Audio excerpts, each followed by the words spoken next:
मूर्ति नहीं टूटी है, वो भी छत्रपति शिवाजी महाराज ने बनाया हुआ जो सबसे उनका प्यारा गढ़ किला था उसके ऊपर की।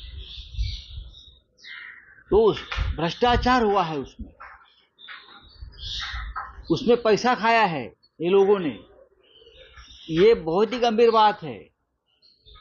मूर्ति इसलिए टूटी है कि उसमें जो व्यवहार हुआ है, मूर्ति में कितना खर्चा हुआ है ऑफिशियल आने दो।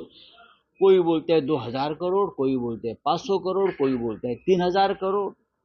सामने आइए, हाँ, कितना खर्चा हुआ है, उसमें से कितनी लागत लगी है, कितना खर्चा हुआ है, किसने कितना कमीशन खाया है शिवाजी महाराज के काम में।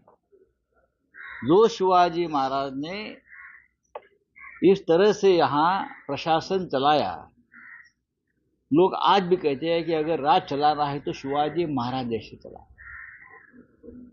जनता की जो खेती है उसमें से एक काड़ी बोलते हैं हम, उसको भी हाथ मत लगाइए, ऐसा उनको ऑर्डर था उस वक्त अपने सरदारों को और अपने सैनिकों को। जनता को तकलीफ मत दीजिए, जनता के साथ कोई गैर व्यवहार भ्रष्टाचार मत करिए।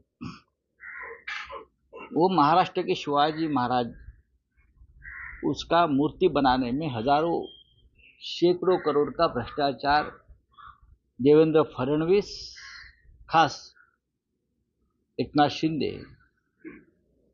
अब अजित पवार जी ने कहा है कि मैं आंदोलन करूंगा, उससे क्या होगा, इस्तीफा दीजिए। ये सरकार के खिलाफ भ्रष्टाचार हुआ है, इस्तीफा दीजिए।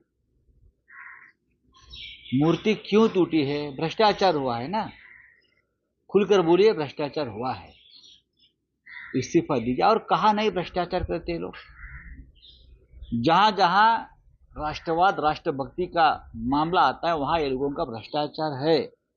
INS विक्रांत, कोर्ट ने कहा ना अभी, INS विक्रांत में जो मुलुंड बैठा एक नंगा आदमी बीजेपी का, 50 करोड़ खा लिया उसने, 50 करोड़। और देवेंद्र फडणवीस के ऊपर महाराष्ट्र का गुस्सा इसलिए है, ये सभी मामले रफा दफा कर देते। अब शिवाजी महाराज का मामला देखिए, अभी INS विक्रांत का मामला कोर्ट ने वापस खुला किया है फाइल। INS विक्रांत, ये देवेंद्र फडणवीस का गृह मंत्रालय इस प्रकार से काम करता है।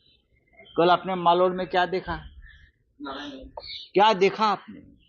गृह मंत्रालय को शर्म आनी चाहिए कि उनके पुलिस के ऊपर कुछ गुंडे उनके पार्टी के थूकते हैं, उनके मुंह पर, पुलिस के मुंह पर थूकते हैं जाकर। देखा आपने कल जिस प्रकार से पुलिस को गालियां दे रहे थे अफसर को? ये तो गृह मंत्रालय के मुंह पर थूकने की बात है। मैं तो यही कहूंगा, आप कुछ भी कहिए, क्या किया भाई गृह मंत्री जी जो है हमारे? गृह मंत्री का काम क्या है? सिर्फ अपने जो विरोधी है उनके खिलाफ FIR लॉन्च करो, उनके खिलाफ झूठे मुकदमे दायर करो। हाँ,